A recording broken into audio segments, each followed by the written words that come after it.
Hi friend, சின்ன மருமகள் அடுத்து என்ன நடக்க போகுதுன்றத இந்த ஒரு வீடியோல ஒரு குட்டி ப்ரோமோவா பார்க்கல வாங்க. தமிழ் செல்வி அவங்களுடைய குழந்தைய தூக்கிட்டு அவங்களுடைய வீட்டுக்கு போயிட்டாங்க. 2 குழந்தையும் தூக்கிட்டு.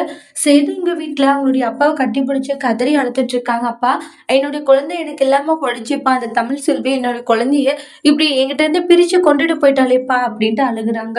உடனே ஐஸ்வர்யாவுக்கும் ஈஸ்வரிக்கும் ஒரே சந்தோஷம். தாமரைக்கும் அவங்களுடைய அம்மா சாவித்திரிக்குமே ரொம்ப அதிர்ச்சி தான். ஏன்னா அந்த குழந்தை இருந்த வரைக்கும் இவங்க 2 பேரும் இடையில ஒண்ணு சேர மாட்டாங்கன்னு ஒரு நம்பிக்கை இருந்துச்சு. ஆனா இப்ப இப்படி ஆயிடுச்சேன்ற மாரி தான் அம்மாவும் புள்ளையும் ரொம்ப டென்ஷன் ஆகுறாங்க.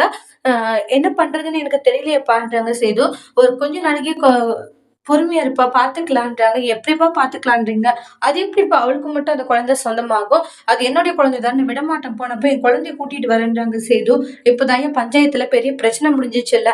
கொஞ்சம் நாள் பொறுமையா இரு, அதுக்கப்புறம் பார்த்துக்கலான்றாங்க. அப்பா, என்னுடைய குழந்தைப்பா, எனக்கு உரிமை இல்லையாப்பா? எனக்கே உரிமை இருக்குல்லப்பா அப்படின்றாங்க. ஆமா சேது, உனக்கும் தகப்பன்ற உரிமை எல்லாம் இருக்கு.